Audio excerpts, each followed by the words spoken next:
अल्हम्दुलिल्लाहि रब्बिल आलमीन वल आक़िबतु लिल मुत्तक़ीन वस्सलातु वस्सलामु अला सय्यिदिल अंबियाइ वल मुरसलीन व अला आलिहि व अस्हाबिहि त्वय्यिबीन अत्ताहिरीन अम्मा बअद फ़अऊज़ु बिल्लाहि मिनश शैतानिर रजीम बिस्मिल्लाहिर रहमानिर रहीम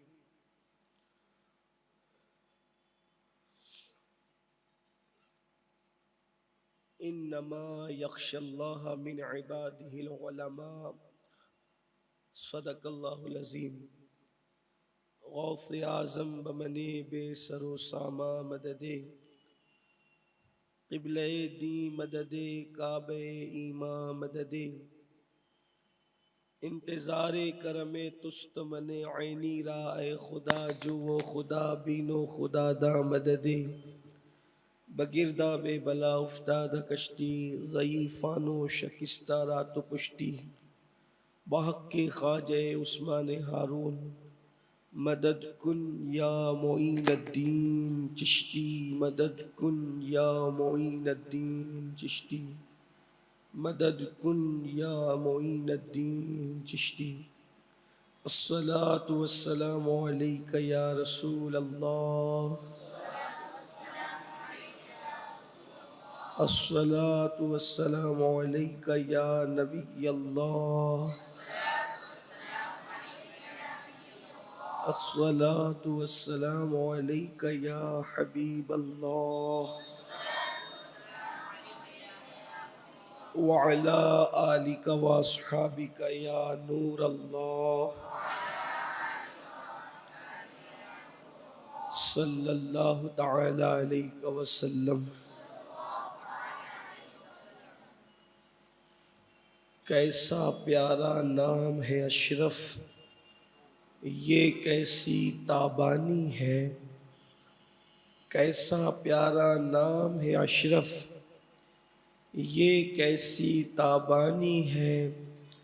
मेरे अशरफ के जलवों पर ये दुनिया दीवानी है।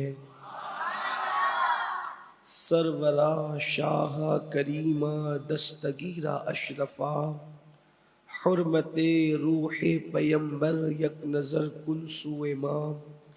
ए अशरफ़े ज़माना ज़माने मदद नुमा दरहाए बस्तराज कलीदे करम कुशा।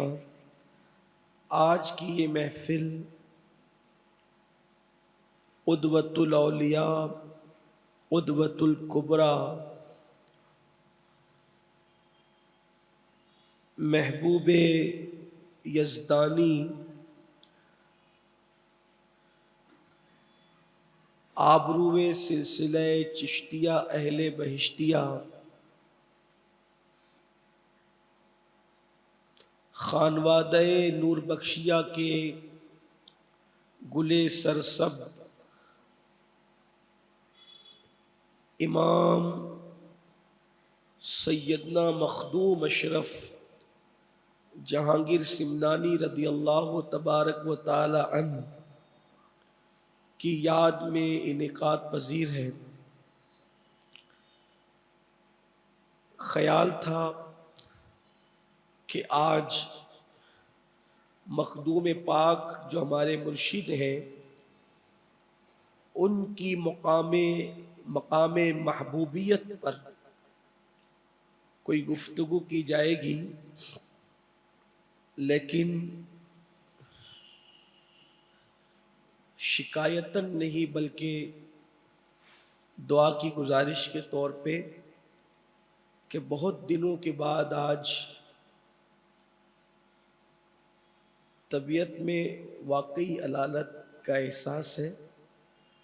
वो मेरा दिल ये चाह रहा था कि आज मरकज़ी बयान बिरादर अज़ीज़ हज़रतुल अल्लाम हाफिज़ व क़ारी गुफ़रान सल्लमहु साहब से हम सुन लेते, लेकिन फिर मैंने सोचा कि मौजूद होते हुए मखदूम पाक की बारगाह में खिराज पेश न करूं, क्योंकि उनके मुझ पे बड़े एहसानात हैं, बड़ी करम फरमाइयाँ हैं।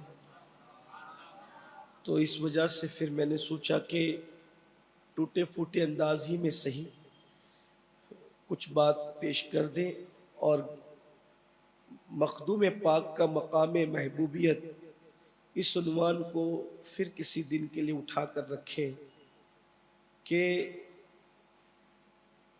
उनका मकाम महबूबियत क्या, मकाम महबूबियत कब नसीब होता है वो उसको इतना समझ लें कि विलायत की दुनिया में चंद ही लोग हैं जो महबूबियत के मुकाम पर पहुँचे हुए, महबूब सुबहानी, महबूब इलाही और महबूब यज़दानी। और भी है, हमारे मुर्शिद गरीब नवाज भी मकाम महबूबियत पे फाइज हैं। शोहरत जिनकी महबूबियत के मुकाम को मिली है तो वे पूरी कायनात विलायत में शोहरत इन तीन को मिली, बल्कि इमाम अहमद रज़ा ने भी इन तीनों ही की महबूबियत का जिक्र जब उन्होंने शेखुल मशाइख ज़ेब सज्जादा आस्तान आलिया के चौचा शरीफ हम शबी गौसे आज़म सैयदी आला हज़रत अशरफी मियाँ की जब शान बयान की तो आपने तीन ही महबूबों का जिक्र, अशरफी ए रुखत आईने हुस्न खूबा, अशरफी ए रुखत आईने हुस्न खूबा, ए नजर करदा वो परवरदे सह महबूबा। तो अब आप सोच सकते हैं कि जब शोहरत तीन के मकाम महबूबियत पर, तो तीसरे जो मकाम महबूबियत पे फाइज हैं वो सरकार गौसुल आलम मखदूम अशरफ जहांगीर समदानी।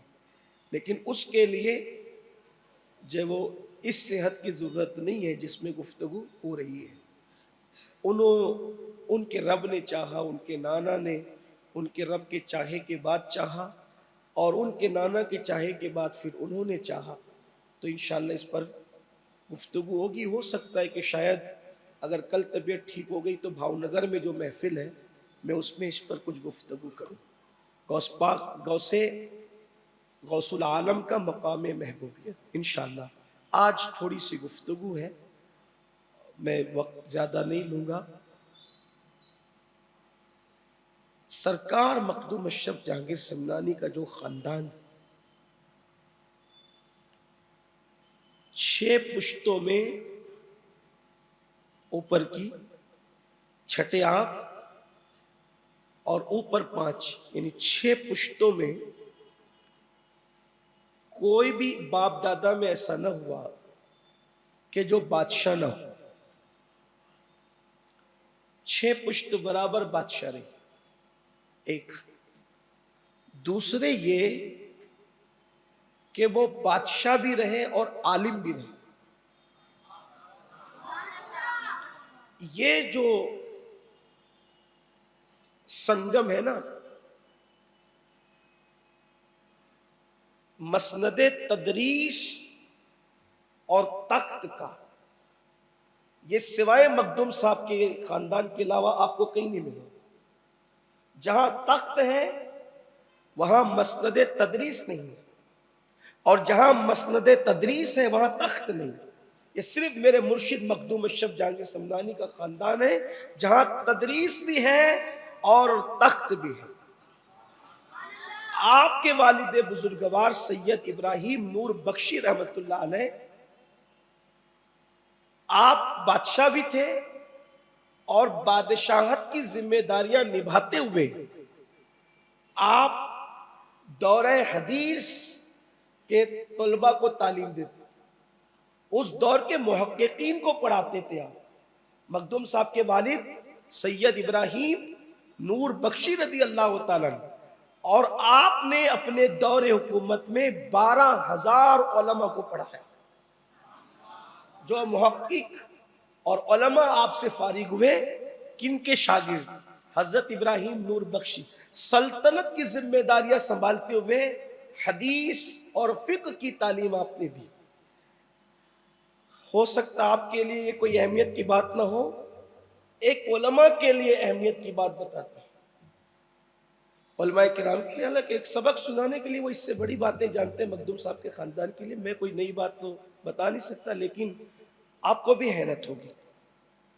हजरत सैयद इब्राहिम नूर बख्शी जो थे, वो इतने इल्म दोस्त थे, इससे आपका अंदाजा होगा कि वो खुद पढ़ाते थे, खुद मुदर्रिस थे। तख्त हुकूमत पे बैठ करके, और फिर किनको पढ़ा रहे हैं? कुदूरी वगैरह नहीं पढ़ा रहे, नूरीजा वगैरह नहीं पढ़ा रहे, जो ये सब चीजों की तकमील करके आए। आप कहेंगे कि कुदूरी उस जमाने में थी? मैंने कहा उस जमाने, उससे पहले से कुदूरी। हजरत महबूब इलाही व निजामुद्दीन औलिया जैसे लोगों ने भी कुदूरी पढ़ी। ठीक, तो आप उलूम मुरव्विजा की तकमील करने के बाद जो उलमा आते थे आपके पास पढ़ने के लिए, वो 12,000 की तादाद। और उस दौर के उलमा को आपने अपने सिमनान में बुला के रखा, और एक किताब आपने तरतीब दिलवाई, उसका नाम है सबइया इब्राहिम शाह।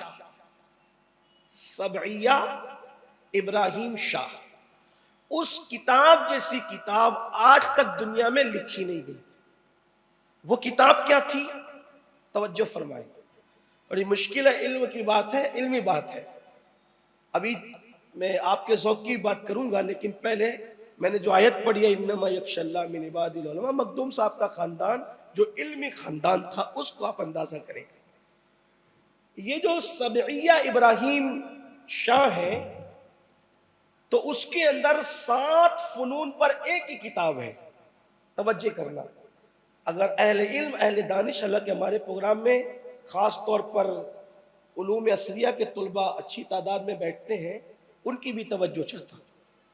ये सबइया इब्राहिम शाह जो है, ये वो किताब है कि किताब एक ही है और फ़नून उसमें 7 है। 7 फ़नून पर एक किताब। पहले तो इल्म वाले जानते हैं कि किसी एक किताब में 7 फन बयान नहीं होते। उसमें कौन कौन से फ़नून थे?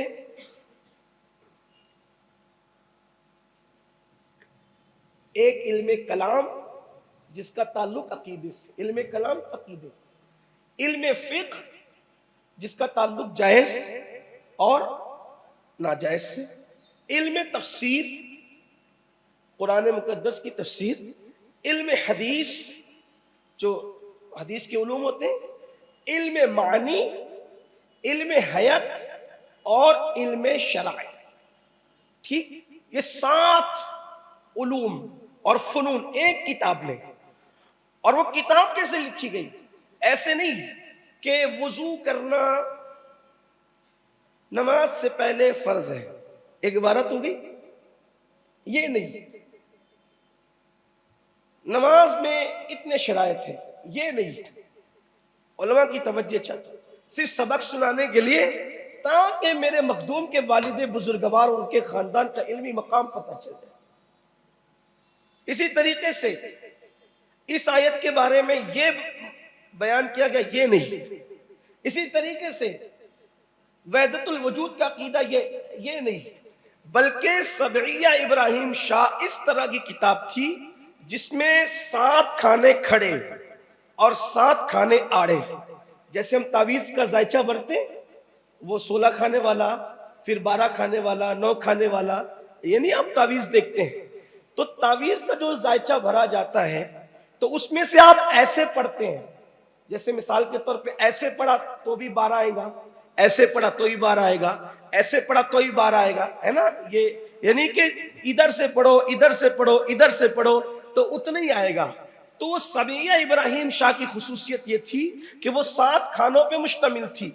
उसको अगर ऐसे पढ़े तो इल्म फ़िक़्ह का मसला पता चलता है, और ऐसे पढ़े इल्म कलाम का मसला पता चलता है, ऐसे पढ़े इल्म मानी का मसला पता चलता है, ऐसे पढ़े इल्म हयात का मसला पता चलता है। इस तरह की किताब किसी ने दुनिया में लिखी नहीं। अगर वो लिखी गई है तो मेरे मखदूम के वालिद बुजुर्गवार की ईमा पे लिखी गई। आपका इल्मी मकाम है, घर वालों, बादशाह होकर के ये मकाम और मर्तबा, काश कि वो किताब लोगों को मिल जाए। अभी उसका नाम रह गया, लेकिन किताब और अगर वो मिल जाए तो हजरत नूरुलैन सैयदी अब्दुल रज़ाक मुर्शिद गिरामी कदर फरमाते थे कि उसके अंदर ऐसी चीजें हैं कि इंसान उसको पढ़ेगा तो इल्म का खजाना हाथ आएगा।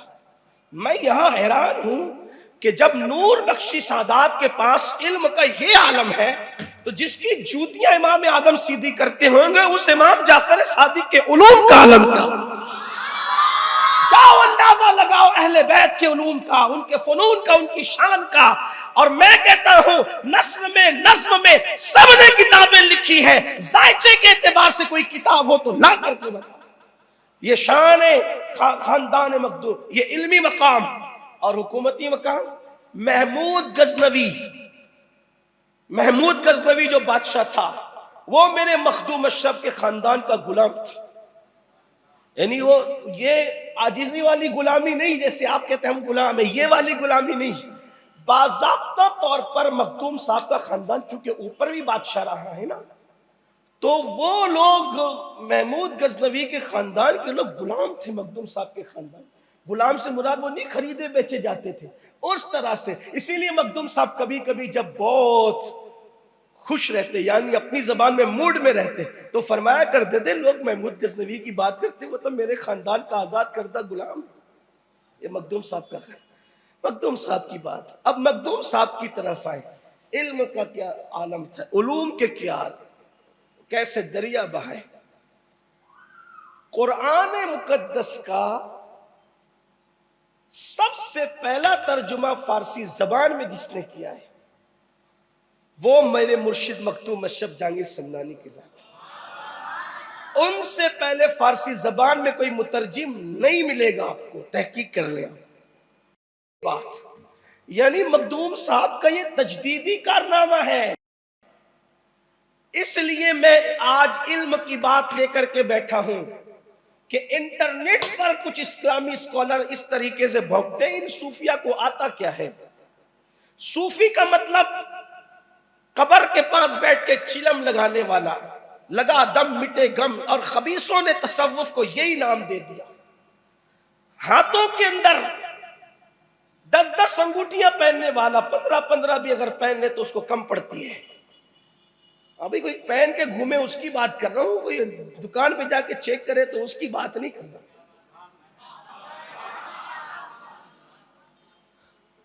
कुछ लोगों को शौक है ना तबीयत में, तो बहरहाल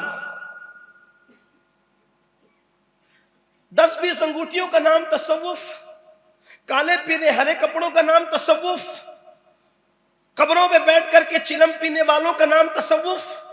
और जिसको सूफी कह दिया गया मतलब लंबी लंबी छोड़ने वाला, जिसको सूफी कह दिया मतलब उठ पटांग बातें करने वाला। यानी इसी तरीके का एक बहुत दिनों से एक तसव्वुर बांधा जा रहा है। सूफिया का नाम आता है तो लोगों के दिमाग के अंदर जब वो ये आता है, अरे ये तोहमात परस्त लोग होंगे, कब्र परस्त लोग होंगे, चादर घाघर वाले लोग होंगे। मैं कहता हूं तुमने अपने दौर के जाहिल सूफिया को देखकर अगर तसव्वुफ को पहचानने की कोशिश की है तो आप बिल्कुल उसी तरह गैर मुस्लिमों की तरह गलती कर रहे हैं जो आज के मुसलमानों को देखकर इस्लाम समझ रहे हैं और गलत फहमी का शिकार है। वैसे ही आज के जाहिल सूफिया को देखकर, जाहिल पीरों को देखकर अगर आप तसव्वुफ समझने की कोशिश कर रहे हैं तो उन्हीं गैर मुस्लिमों की तरह आप गलती कर रहे हैं कि मुसलमान शराब पीता है मतलब इस्लाम बुरा है, मुसलमान जिना करता है इसका मतलब इस्लाम बुरा है, मुसलमान चोरी करता है इसका मतलब इस्लाम बुरा है। अरे आजकल के मुसलमान को देख के इस्लाम न समझ, इसलिए कि मुसलमान शराब पीता है इसमें इस्लाम का क्या कसूर है, मुसलमान जिना करता है इसमें इस्लाम का क्या कसूर है। तो जैसे मुसलमान के जिना करने से, शराब पीने से इस्लाम पे कोई फर्क नहीं आता, हम इस मुसलमान को क्या जाने जो शराब पीता है। हम तो उन मुसलमानों को जानते हैं जो शराब पीने वालों को कोड़े लगाया करते थे। हम तो उन मुसलमानों को जानते हैं जो जिना करने वालों को जो है संसार किया करते थे। हम तो उन मुसलमानों को मानते हैं जो चोरी करने वालों के हाथ काटा करते थे। हम तो उन मुसलमानों को जानते हैं अल्लाह अकबर जिनके चेहरों को देख करके लोग कलमा पढ़ते नजर आते थे। इसलिए हम दावत देते हैं, हम दावत देते हैं अगर इस्लाम समझना है तो 14वीं सदी के मुसलमान को देखकर ना समझ, अगर इस्लाम समझना है तो सिद्दीक अकबर को देखकर, फारूक आजम को देखकर, उस्मान गनी को देख के, मौला अली को देख के, साहब को देखकर, सईद को देख के, तलहा को देख के, अबू जुबैर को देख के, अबू तलहा को देखकर, अबू हुरैरा को देखकर, बिलाल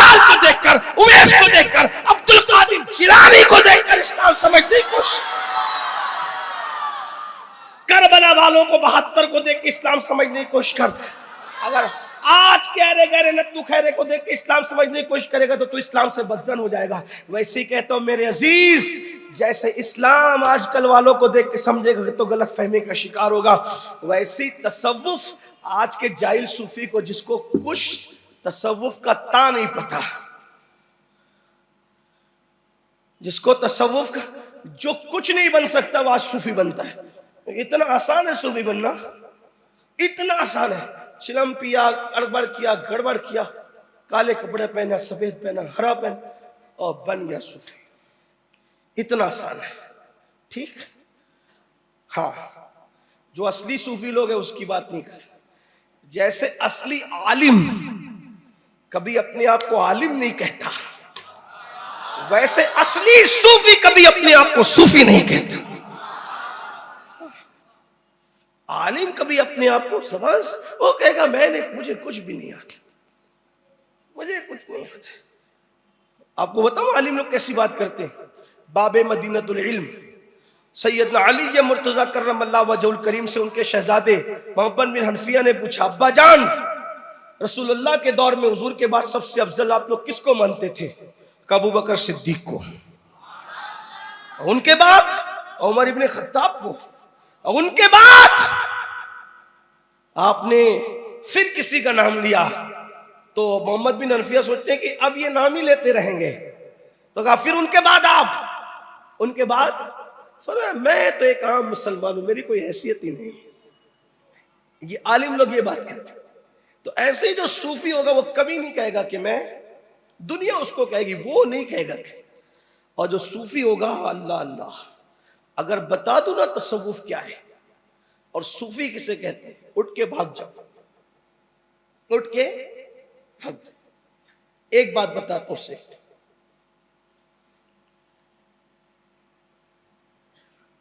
उलमा वो है जो कुरान पढ़ते हैं।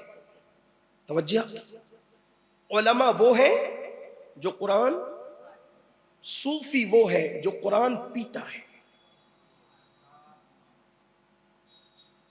आलिम वो है जो कुरान का तर्जुमा करता है। तवज्जो करना, आलिम वो है जो कुरान का तर्जुमा करता है, सूफी वो है जो कुरान की तर्जुमानी करता है। सुनने को घर जाके सोचा, तर्जुमा करने और तर्जुमानी करने में फर्क। मिसाल के तौर पे ऐसे कि ला तमशी फिल अर्दी मरहा, जमीन पे अकड़ के मत चल, ये तर्जुमा कर दिया आलिम ने। और अलल अर्दी हौना, वो जमीन पे अकड़ के नहीं चलते। किसके लिए कहा? वो इबादुर रहमान, जो सूफी अल्लाह वाले, अल्लाह के बंदे, वो अकड़ के नहीं चलते। आलिम ने कहा अकड़ के मत चलना, कुरान का तर्जुमा कर दिया, और सूफी ने चल के बता दिया कि आजिजी से चलते कैसे हैं। कुलू वशरबू वला तुसरिफ, खाओ पियो हद से मत पढ़ो, ये तर्जुमा आलिम ने कर दिया। लेकिन सूफी भूखे रह के, प्यासा रह के, रोजा रख के, कम खा के, कम पी के, पेट पे पत्थर बांध के बताता है कि वला तुसरिफ का मतलब क्या है। ये तर्जुमा नहीं कुरान। इसीलिए आपको कोई सूफी मेरी तरह मोटा नहीं मिलेगा। सूफी हमेशा आपको पतला मिलेगा, इसलिए कि जो नींद भर सोएगा, जो पेट भर खाएगा, उसने पतला कब होना है? पतला तो होना उसने है कि जो कायमुल लैल होगा, सायमुल दहर होगा। सूफी, अगर आपको कोई बंदा सूफी मोटा ताजा मिल जाए तो आप मेरी तकरीर उस पर चस्पा मत कीजिएगा कि आप सूफी नहीं हो सकते क्योंकि आप तो, आपका वजन से। ऐसा नहीं होता। कुछ कुछ सूफी ऐसे होते हैं जो मोटे ताजे भी होते हैं, दो चार लोग, सबकी बात नहीं करता। तो बात सूफिया पे चली, कहां पहुंच गई? तो मतलब बता, ये आपसे कहता हूं, याद रखना, ऐसे हंसा मत करो। किसी को भी दिमाग में लेके तकरीर करना या तकरीर सुनना, ये गिबत है। हम गिबत कर रहे हैं, ये जनरल बात है। एक मर्तबा एक साहब ने मुझसे कह दिया, आपने हमारे खिलाफ तकरीर की। मैंने कहा वल्लाह कभी नहीं। तो कहा फिर? मैंने कहा मैं तो शराब के खिलाफ बोल रहा था, अगर आप पीते हैं तो आप पर चली गई, मैं क्या कर सकता हूँ। यही है ना। एक साहब कह रहे थे, इसी मजमे में बैठे हुए भी हैं, कहा जब आप तकरीर करते ऐसा लगता मेरे खिलाफ बोलते हैं। तो मैंने कहा मैंने तो कभी आपकी जिंदगी जांची नहीं, फकीर आदमी हूं मैं, जो दिल पे गुजरती है इस्लाह मुआशरा के लिए बोल देता। आप किसी पे मत ले, अल्लाह के घर में कहता हूँ, अल्लाह की कसम खा के, मेरे जहन में कोई शख्सियत टारगेट के तौर पे नहीं रहती। बस जनरल में बात करता जाता हूँ और फिर तीर निशाने पे लगता जाता है। फिर आप जहां तक पहुंचते ही आपका ज़ौक है। बल्कि आपको यह भी कह दूं कि कोई मोटा आदमी वली भी नहीं होता है। तो अगर आपको गलत फहमी है, मोटा इंसान कभी वली नहीं, इल्ला माशा, 2 4 6 अगर कुछ निकल गए अलग बात है। ये मैं अपनी तरफ से नहीं कह रहा हूं, रिसाला कुशैरिया उठा के देखिए, तफासिर उठा के देखिए। कोई अगर हो जाए तो चूंकि हुक्म अक्सरियत पे लगता है, अगर चंद एक उससे खारिज हो जाए तो कोई बात नहीं। तब आप दुबलों में ढूंढेंगे तो हर दुबला कोई वली थोड़ी होता है, हर दुबला वली नहीं, लेकिन अक्सर औली आपको हल्के बदन वाले में। तो अर्ज ये कर रहा था, मैं अपनी बात मुकम्मल करूं कि मखदूम साहब रहमतुल्लाहि ताला अलैह पे बात चल रही थी कि कुरान मुकद्दस का सबसे पहले मुतरजिम अगर फारसी जबान पे, क्योंकि सूफिया को आप ये समझते हैं ना कि करामत दिखा रहे, और सूफिया कुछ आता नहीं। आपको अगर तसव्वुफ समझना है तो हमें आजकल के लोगों को देख के तसव्वुफ न समझें, बल्कि आप मखदूम सिन्ना को देखकर, जुनैद बगदादी को देखकर, सिर्री सख्ती को देखकर, अबू बकर शिबली को देखकर, मारूफ करखी को देखकर, इमाम अली रजा को देखकर, सरकार गौसे आजम को देखकर, गरीब नवाज को देखकर, महबूब इलाही को देखकर, कुतुबुद्दीन बख्तियार काकी को देखकर, साबिर कलियरी को देखकर, इन लोगों को देख के तसव्वुफ समझो तो आपको तसव्वुफ समझ में। इनमें कोई बंदा, मैंने जितने नाम लिए ना, कोई बंदा उलूम मुरव्विजा से आरी नहीं था। ये पहले इल्म की तकमील करते थे, उसके बाद तसव्वुफ पे कदम रखते थे। आज अंडे से निकल करके तसव्वुफ पे पहुंच जाते हैं, कुछ नहीं पता होता। बहुत से मुलाकात हुई, एक साहब कह रहे थे कि मैं ऐसा सूफी हूं कि मैं जब वो 1 तोला जब वो इतर पी सकता हूं। ये भी कोई बात हुई। मेरा एक दोस्त मेरे साथ था, अल्लाह को प्यारा हो गया, मरहूम हो गया, अल्लाह उसकी मगफिरत करे। बोले बस इतना ही है। तो कहा कि है आपके पास इतर? तो उसने कहा हाँ है। उसने निकाली बोतल और उसने पी लिया। तो वो सूफी साहब और उसका मुंह तकते रह गए। एक तो ये कि मेरी करामत तो गई, दूसरा इतर की बोतल भी इसके पेट में गई। ये हाल है। इतर पीना भी कोई तसव्वुफ है? अरे दिल को इश्क मुस्तफा से मुअत्तर करना, इसका नाम तसव्वुफ। जहां बैठ जाए कुलूब अज़हान और मशाम जा मुअत्तर करना, इसका नाम तसव्वुफ। क्या लोगों ने लगा, कुरान कहते कूनू रब्बानी जीन, कूनू रब्बानी जीन, अल्लाह वाले बन जाओ। और क्या कैद लगाई अल्लाह वाला बनने के लिए? न अंगूठी, न छल्ला, न छट्टी, न चिल्ला, कुछ नहीं, न कपड़ा हरा, न काला, न पीला, कुछ इसका कोई ताल्लुक ही नहीं अल्लाह वाला। कूनू रब्बानी जीन, अल्लाह वाले बन जाओ। तो अल्लिमूनल किताब वबिमा कुंतुम तदरुसून, किताब की तालीम दो और किताब का दर्स दो, यानी किताब के पैगाम को, अल्लाह की किताब को आम करो, इसी से तुम अल्लाह वाले बनोगे। तो अल्लिमूनल किताब, उसकी तालीम दो, बिमा कुंतुम तदरुसून, और उसका दर्स दो, तालीम दो, दर्स दो, अल्लाह वाले बन जाओगे। आपको कोई वली ऐसा नहीं मिलेगा जो किताबुल्लाह की बात न करे। इसीलिए अल्लाह वाले हमेशा अल्लाह की किताब की बात करते हैं और जाहिल लोग अपनी अटकल की बात करते हैं।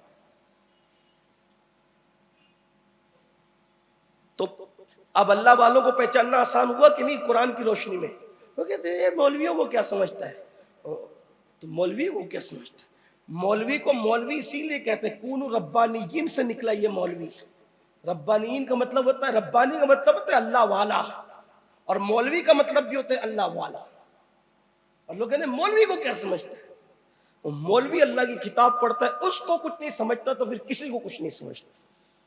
मैं उनकी बात कर रहा हूं जो जाहिर बीन नहीं है, जो वाकई अल्लाह वालों के कदमों से जुड़े हुए हैं। तो मखदूम पाक किताब के कैसे आलिम थे, किताबुल्लाह के, फारसी जबान में सबसे पहला तर्जुमा किसी ने अगर किया है तो वो मखदूम सिमना है। 10 मिनट के टाइम में जितना बयान हो सकता है मैं कर देता हूं। वैसे तो इज्तिमा में आने की हिम्मत नहीं थी, जिक्र मखदूम क्या आया है। इब्तिदा के जुमले गलत साबित होंगे कि ये तो करम है मेरे मखदूम का, इससे बढ़कर पूरे कद से खड़ा हूं, ये करम है तेरा, मुझको झुकने नहीं देता है सहारा तेरा।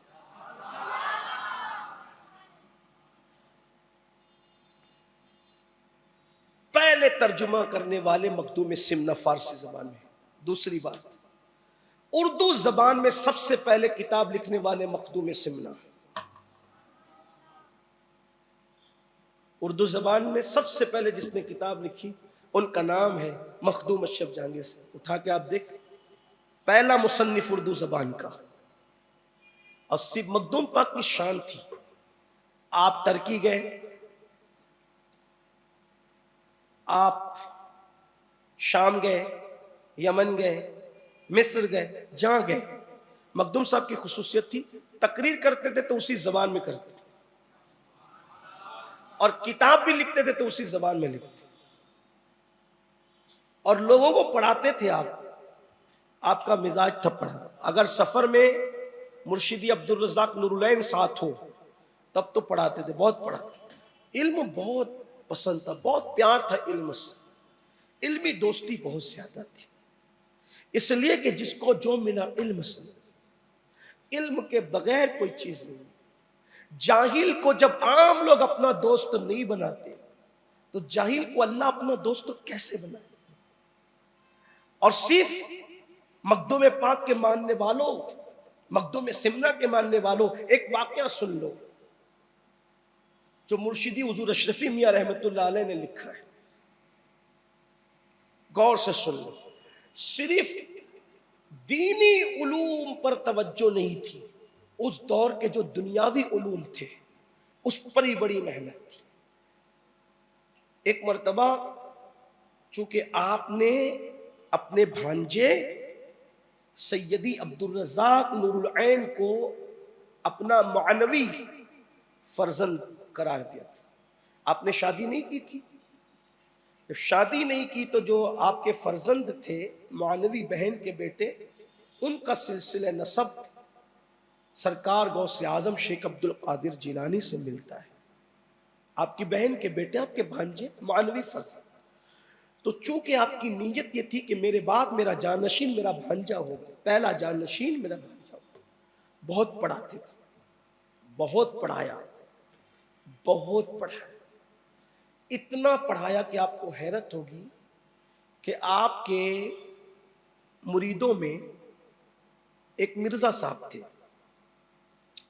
मिर्जा साहब अनपढ़ थे, 12 साल तक सब्जवार से निकले। असल में मिर्जा साहब जो थे वो तैमूर लंग के अमीरों में से थे, उमरा में से थे। मखदूम साहब को देखा तो शैदा हो गए, सारी नौकरी वोकरी छोड़ करके मखदूम साहब के साथ हो। 12 साल तक साथ रहे। अब कुछ पढ़ा लिखा नहीं था दीन के मामले में, मजहब के मामले में नहीं पढ़ा, दुनियावी तालीम हासिल की थी, दीन नहीं पढ़ा था क्योंकि बादशाह के मुसाहिबीन में से थे। 12 साल साथ रहे तो मखदूम पाक ने फरमाया, अब्दुल रज़्ज़ाक मेरे बेटे, 12 साल से एक आदमी अपने साथ रहता है और अनपढ़ जाहिल है वो दीन के मामले में, जरा तवज्जो तो डालो इस पर, इसमें तवज्जो डालो। खुद ने नहीं, सरकार अब्दुल रज़्ज़ाक नूरुल से फरमाया तुम तवज्जो डालो ताकि मैं चेक तो करूं कि तुम पहुंचे कहां तक और तुम लोगों को पहुंचा कहां तक सकते। सैयदी अब्दुल रज़्ज़ाक मुर्शिदी ने आंख बंद की और दिल की तवज्जो जब मिर्जा पे डाली तो उनके चेहरे से मशाइख, विलायत और करामतों के आसार जाहिर। मखदूम साहब ने लोगों से कहा तुम इसको जानते हो, ये अनपढ़ है, इसको कुछ आता जाता नहीं था। कहा बिल्कुल जानते, 12 साल से देख रहे हैं। कहा ये इस वक्त तो तौहीद के दरिया में गोते लगा रहा है, आज इससे तुम इल्म का जो मसला पूछोगे वो सब तुम्हें जवाब दे। लोगों ने जो जो सवाल पूछा सब जवाब दिया।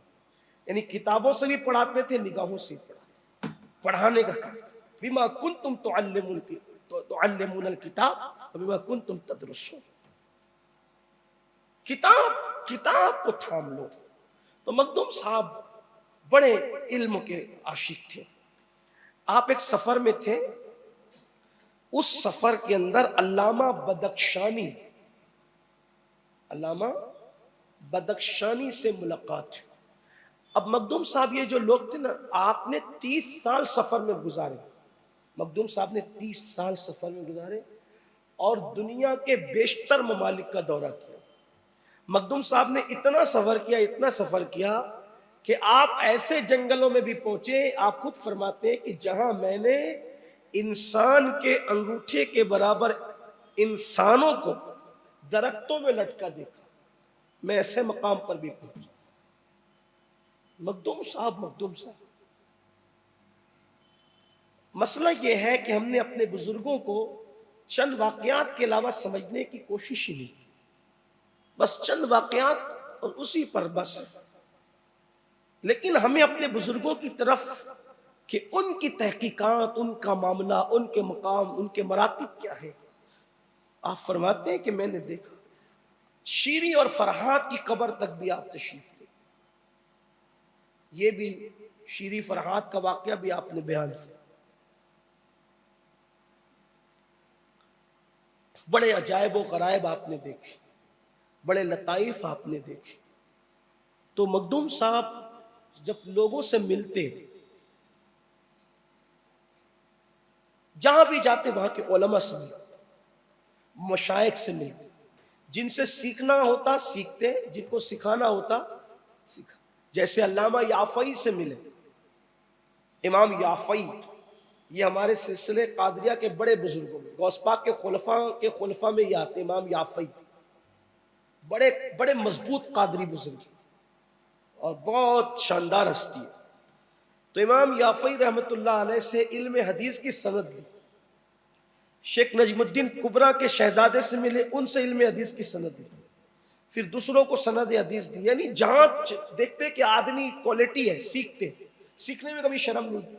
हालांकि 14 साल की इल्म में, 14 साल की उम्र में तमाम मुरव्विजा उलूम के आलिम हो गए थे। 7 साल की उम्र में आपने क़िराअत सबा के साथ हिफ्ज़ कुरान फरमाया और सिर्फ खुद हिफ्ज़ कुरान नहीं किया, 1000 लोगों को हाफिज कुरान बनाया 1 साल के अंदर।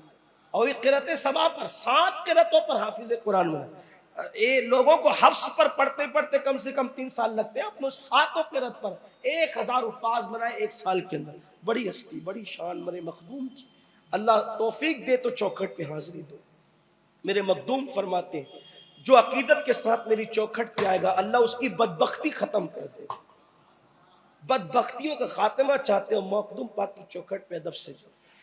हमारे लिए तो उन बुजुर्गों की आस्थान। तो जब उलमा से मिलते, मशाइख से, जिससे सीखना सीखते, जिससे सिखाना, बड़े हादसे भी वो मिलने मिलाने। जाहिर सी बात है, 2 बर्तन मिलेंगे तो कभी कभी टकरा भी जाए, और जिसने टकराने की कोशिश की उसकी औकात याद दिलाती है। मखदूम थे, एक मरतबा रोम पहुंचे। जब रोम पहुंचे तो आरिफ रूमी की खानका में क़याम था। जलालुद्दीन हमारे मुर्शिद, सिलसिले कादरिया के बड़े बुजुर्ग। हम लोग कोई मुतासिब कादरी नहीं है, लेकिन कादरियों के यहाँ क्या हस्तियां हैं। इब्ने अरबी कादरी है, जलालुद्दीन रूमी कादरी है, इमाम याफई कादरी है। वैसे तो आप देखें तो उम्मत की 90% आबादी के सूफिया कादरी, जो और सिलसिलों के मुरीद हैं, लेकिन वो भी सिलसिले कादरिया के फैज़ याफ्ता। हजरत महबूब इलाही हज पे गए तो सिलसिले कादरिया में आपने खिलाफत ली, आप खुद भी कादरी। सरकार साबिर कलियर तो कादरियो नसब है। अल्लाह ने कादरियत को बड़ा, मेरे इमाम कहते हैं, हाय हाय फरमाते हैं, मजरे चिश्त बुखारा वो इराक व अजमेर, कौन सी किश्त पे बरसा नहीं झाला तेरा, राज किस शहर में करते नहीं तेरे खुदाम, बाज किस नहर से लेता नहीं दरिया तेरा। तो किसी के मिटाए से मिटा है ना मिटे, जब बढ़ाए तुझे अल्लाह ताला तेरा, बड़ी शान है मेरे मुर्शिद गौसे आजम, जो उनसे जुड़ा अल्लाह ने बड़ा इनाम फरमाया। तो आरिफ रूमी जलालुद्दीन रूमी की खानका में क़याम किया। आरिफ रूमी के बेटे सज्जादा नशीन थे, बड़ी इज्जत के साथ उतारा, क्योंकि कद्र वालों की कदर अहले कद्र जानते, फजल वालों का की कदर अहले फजल जानते, बड़ी इज्जत से उतारा। और दूसरे दिन दावत रखी खानका में शायान शान। शेखुल इस्लाम जो रोम के शेखुल इस्लाम थे उनको भी मदऊ किया कि एक सैयद नसब सैयद बहुत बड़ा आलिम आया है, रोम की सरजमीन पे आरिफ रूमी की खानका में ठहरा है, इसलिए सब उलमा मशाइख को दावत है। शेखुल इस्लाम साहब आपको भी। शेखुल इस्लाम घर से निकले तो जोम था इल्म का, कुछ लोगों को चूहे कूदते रहते इजहार उलूम के लिए, इतना बड़ा आलिम आया, मैंने भी कुछ उससे बात करनी, और ऐसी बात करूंगा पूरे भरे मजमे में सवाल करूंगा, कोई जवाब नहीं दे पाएगा। वो अशरफ बड़ा आलिम आया, इतना बड़ा आलिम आया। अब मखदूम साहब मखदूम साहब ने क्या किया, खानका से देर से निकले, दावत सब आके बैठ गए, आखिरी में आए। आखिरी में आए तो जैसे ही अंदर दाखिल हुए, सब लोगों ने नॉर्मल देखा मखदूम साहब को, लेकिन शेखुल इस्लाम ने देखा कि मखदूम साहब दरवाजे पे खड़े हैं। सज्जादा साहब कह रहे हुजूर तशरीफ लाए, रुको भी। मखदूम में से एक मखदूम निकले, फिर उसमें से और निकले, उसमें से और निकले, उसमें से और निकले, और निकले, और निकले, कहीं एक दिखे तो शेखुल इस्लाम, तो जाहिर सी बात है हालत क्या हुई होगी, सारा इल्म का घमंड और गुरूर चकनाचूर हो गया। मखदूम साहब से उन्होंने कहा हुजूर तशरीफ लाए, कहीं इनमें से किससे पूछोगे, पूछ लो जितना पूछना है। सवाल पूछने आए थे ना, जवाब नहीं दे पाऊंगा, लो पूछ लो, किससे पूछते हो, किस अशरफ से पूछना है पूछ लो। कदम पकड़ लिए, गिर गए, माफी मांगी, अब नहीं करेंगे। दूसरे दिन सुबह बगैर टोपी बगैर अमामे के दौड़ते भागते आए, कदम पकड़िए, सरकार अब तो बचा लो, माफ कर दो। हुआ क्या, तो कहा कि घर पे सो रहा था छत पे, 4-5 लोग आए तलवार लेके, कहा तूने अशरफ की बेहुरमती की, तू सवाल पूछने गया था, नीचा दिखाने के लिए, तुझे मार डाले, कत्ल कर देंगे।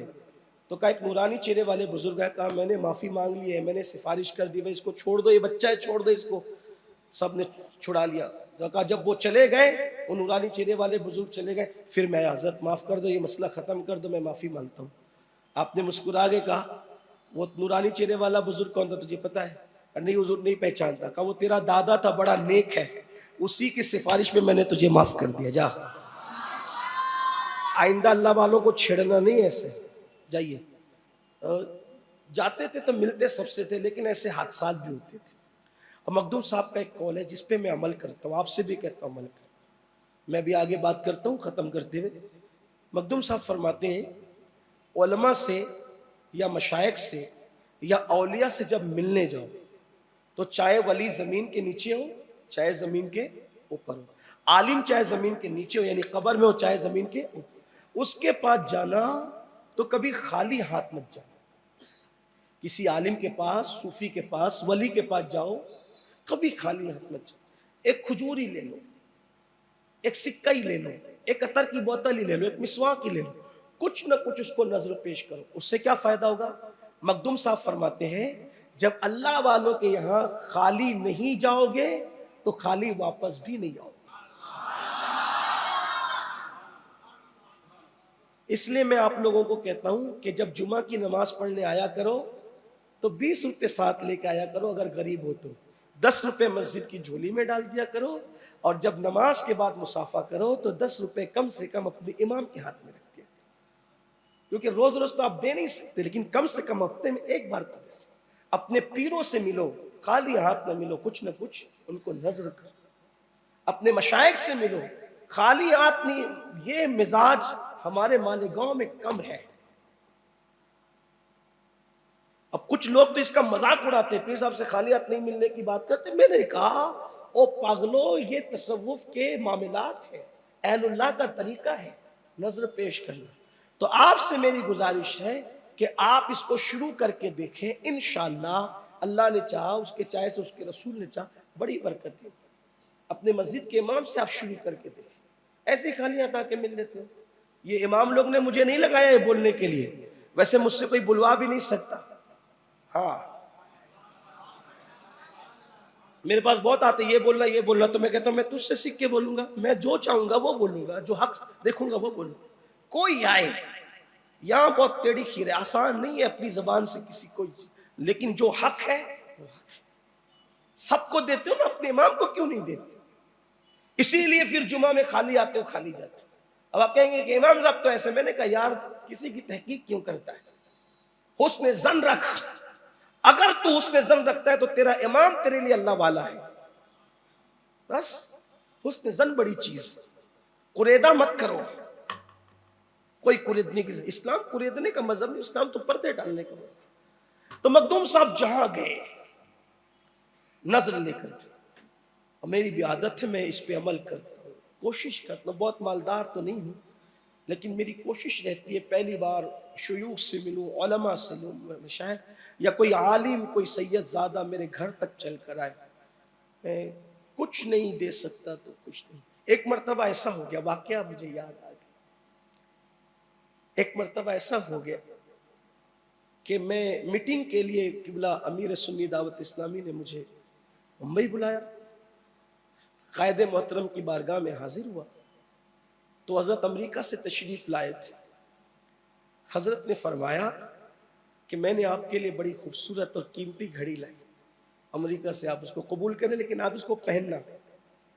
मैंने मूड भी बना लिया कि इतनी बड़ी हस्ती का दिया हुआ तोहफा है, मैंने उसको ज़िंदगी भर पहनना। मैं उसको लेकर ये नियत किया था कि अमीर मोहतरम ने दिया है, अभी नहीं पहनूंगा, घर ले जाऊंगा, अम्मी के हाथ में दूंगा, माँ से कहूंगा तुम ही पहना, तोहफा अमीर का हो, हाथ अम्मी के हो, तो अम्मी के हाथ से पहनूंगा, जिंदगी भर पहनता रहूंगा, निशानी रहेगी मेरे अमीर की, मेरे कायद की। ऐसे ही हुआ। जब मैं मुंबई से निकला, अफगानिस्तान के एक सैयद साहब का फोन आया। उन्होंने फरमाया मैंने सुना है कि आप मुंबई में हैं और मैं आपसे मिलना चाहता हूँ, 2 मिनट 5 मिनट का जो टाइम दे दे, मैं मुलाकात करना चाहता हूँ। मैंने कहा सैयद आप 2 मिनट 5 मिनट की बात करें, अफगानिस्तान से चिश्त से आए हो, मेरे मुर्शिदों के मुर्शिद की औलाद में से हो, मेरे मखदूम ज़ादों के मखदूम ज़ादे हो, मेरे मखदूमों के मखदूम ज़ादे हो सराखों पर, लेकिन मैं इस वक्त मुंबई से निकल चुका हूँ और मैं भिवंडी और मुंबई के दरमियान हूँ। तो उन्होंने कहा सैयद तू जाए वहीं रुक जा। मैंने कहा इतनी इजाज़त चाहता हूँ कि इस वक्त मेरे साथ मेरे रफ़ीक सफ़र जो हमेशा रहते हैं अब्दुल रशीद भाई बिरादरी जी वक़ार, वो साथ में। मैंने कहा सैयद बादशाह आप कहते हैं जहाँ वहीं रुक जा, लेकिन ये तो जंगल है और मैं दोनों के दरमियान में ऐसे रास्ते पर हूँ, यहाँ रुकूंगा तो कहाँ रुकूंगा, इतनी इजाज़त दे दे कि मैं आगे किसी ढाबे पर आपका इंतज़ार कर लूँ। और उन्होंने कहा ठीक है, ढाबे का नाम बताया, बोला मैं अभी आया अपने ड्राइवर को लेकर, और तशरीफ़ लाए। अब वो जैसे जैसे उनका फोन आता था कि यहाँ तक पहुंचे और यहाँ तक पहुंचे, मेरे दिल की धड़कन तेज होती। कहा या अल्लाह पहली मुलाकात है, चिश्त का शहजादा है, गरीब नवाज के मुर्शिदों की औलाद में से है, मैं इसको दूं क्या, मेरे पास तो कुछ है नहीं, इसमें खाली हाथ मिलूं कैसे।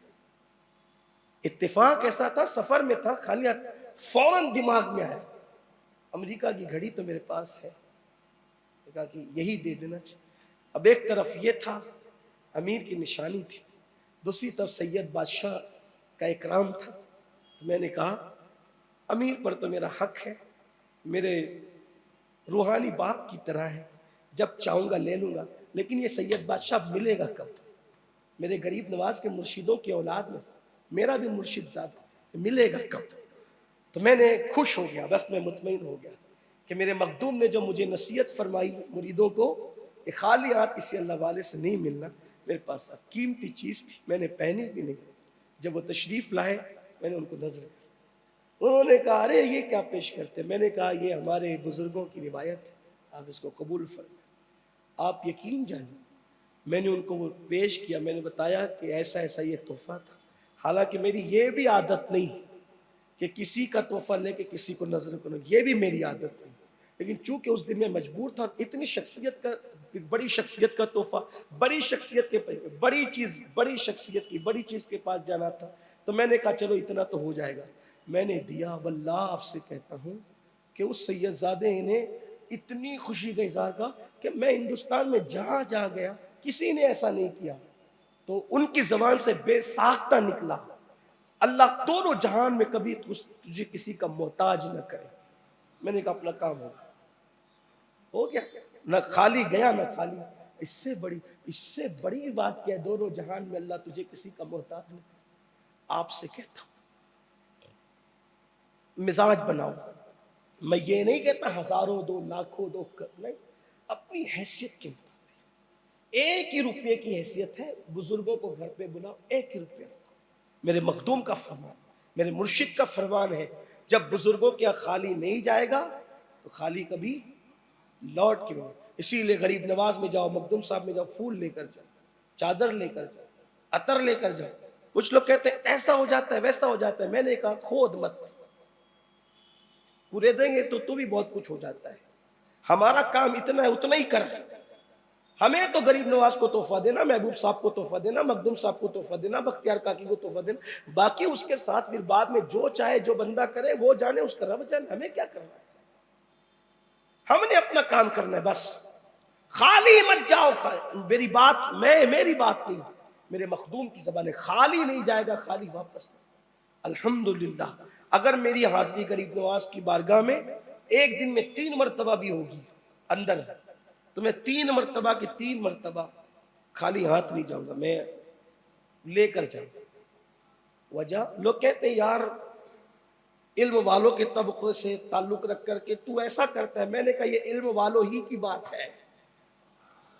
इल्म वाले ने कहा, कुदवतुल कुबरा ने कहा खाली हाथ नहीं जाएगा तो खाली हाथ वापस भी नहीं आएगा। बात खत्म करता हूँ, वो टाइम भी हुआ, अब ज्यादा हुआ। तो अल्लामा बदख्शानी से मुलाकात हो गई, यही बात चल रही थी।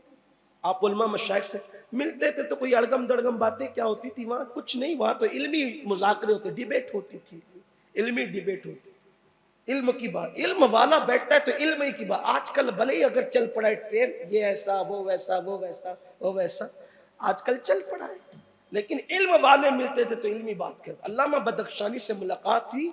बदख्शानी से जब डिबेट हुई तो पता चला कि बदख्शानी ऐसा बदख्शा का लाल है कि जिसको रियाजी के उलूम पर बड़ी महारत है। तवज्जो करना, रियाजी के उलूम पे बड़ी महारत है। अब हुजूर मखदूम पाक कुरान हदीस की तालीम तो हजरत नूरुलैन को खुद ही पढ़ा रहे थे, उनके अलावा तो अब किसी की जरूरत भी नहीं थी। सरकार नूरुलैन को किसी की जरूरत भी नहीं थी। लेकिन जब देखा कि रियाजी के उलूम इनके पास बड़े इनफिरादी हैसियत के साथ है, तो अल्लामा अब्दुल रज़ाक नूरुलैन हमारे मुर्शिद ने कहा हजरत ये रियाजी में मैं जितना जानता हूं इससे बहुत ज्यादा जानता हूं, मैं कुछ सीखना चाहता हूं। तो इनको साथ ले लिया। अब साथ ले लिया तो रियाजी पर अभी तमहीद चल रही थी, तमहीद मुकम्मल हुई, मुकद्दमा मुकम्मल हुआ। अब अस्ल उलूम, अच्छा बस 2 मिनट की बात। अस्ल उलूम बाकी थे, रियाजी का फन बाकी था। और अल्लामा बदख्शानी अल्लामा होने के साथ, इल्म वाले होने के साथ, वो ताजिर थे, माल तिजारत बेचते थे। तो उन्होंने कहा कि भाई अब मैं रुक नहीं सकता, तवज्जो करना, ध्यान देना, मैं रुक नहीं सकता। तो कहा क्यों नहीं रुक सकते? कहा ये मेरा माल तिजारत है, मुझे इसको जाकर के रोम में बेचना है, फिर रोम से खरीद के माल चीन में बेचना है। वो अल्लामा थे, तिजारत कर। आज अगर कोई मस्जिद का इमाम मस्जिद की शॉपिंग में भी टोपी की दुकान खोल के बैठ जाए, मुसल्ली बात करते, इनको क्या जरूरत है? तू 50 कारोबार करेगा, मस्जिद के इमाम ने टेलर की दुकान पे बैठ के या शॉपिंग के अंदर टोपी की दुकान, अतर की दुकान कुछ कर लिया, तो इनको खुलबली में, ये इनको क्या जरूरत है? इनको क्या, तुझे लाखों की जरूरत है, इसको नहीं, इसके बच्चे नहीं। कौन की फिक्र है? अजीब अजीब धुतकारी हुई फिक्र है। यहूद और नसारा का दिमाग लेकर के बैठे इस्लाम। ना आलिमों का अच्छा देखते हैं, ना बुजुर्गों का अच्छा देखते हैं। अगर इमाम के हाथ में अच्छा मोबाइल आ गया, दूसरी से तीसरी बार इमाम उमरा के लिए चला गया, कहां से आवत है इनके पास? अरे तो तोके इतना मिला था, तो वो आगे खड़ा रहा था ना, ओके नहीं मिलिए, कहां से आवत? वो आगे खड़ा है। जब तू पीछे वाले को इतना मिलता है तो आगे वाले को कितना मिलता? इमाम साहब हर जुम्मे को नया जुब्बा पहनते, तो तुझे इतना देता है तो उसको नहीं देता। दिमाग बड़ा करो, जहन में उसरत रखो। ये क्या छछुंदरी सोच पाल रखी है। जहन बड़ा करो, दुआ करो। मैं कार में घूमता हूं, मेरा इमाम भी कार में घूमे। मैं पल्सर चलाता हूं, मेरा इमाम इससे बेहतर पल्सर चले। मैं कपड़े अच्छे पहनता हूं, मेरे इमामों का अच्छा सोचो, अल्लाह तुम्हारा अच्छा करे।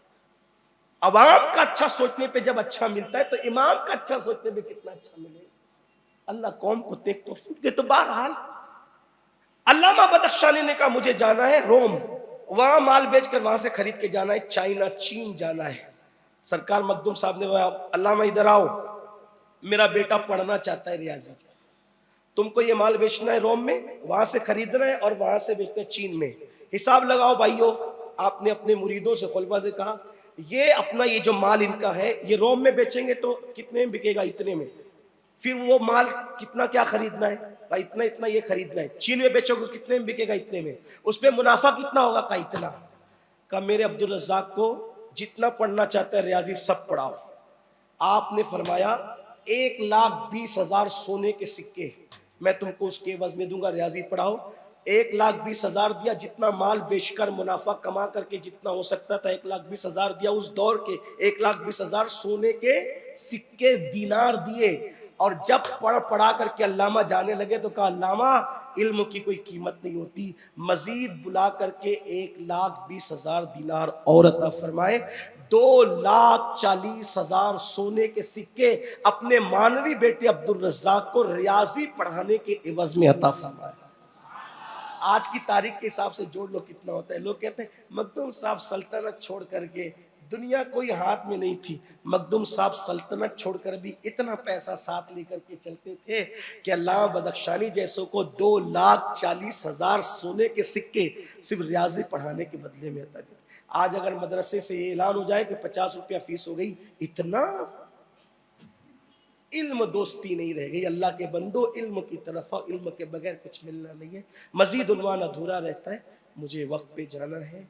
मैं सिर्फ आज इस महफिल में शरीक होने के लिए आया था, ताकि मैं पहुंचा भी शायद असर में हूँ और मुझे फिर से वापस 7:15 बजे की फ़्लाइट पकड़नी है। इस वजह से मैं अपनी गुफ्तगू, हालांकि अब मेरा दिल चाह रहा है कि मखदूम साहब की इल्मी दोस्ती पे मज़ीद गुफ्तगू करूँ, लेकिन वक्त अब उसकी इजाज़त नहीं देता। अल्लाह पाक हम सबको मखदूमी फ़ैज़ व बरक़ात से माला माल, अपने बुज़ुर्गों के दामन से वाबस्ता रखे, उनकी खैरात अता फ़रमाए। बुज़ुर्गों के दामन में ज़िंदगी दे, उसी में मौत अता फ़रमाए। गुफ्तगू के दरमियान कोई गलती हो तो अल्लाह माफ़ फ़रमाए। अस्सलामु अलैकुम व रहमतुल्लाहि व बरकातहू।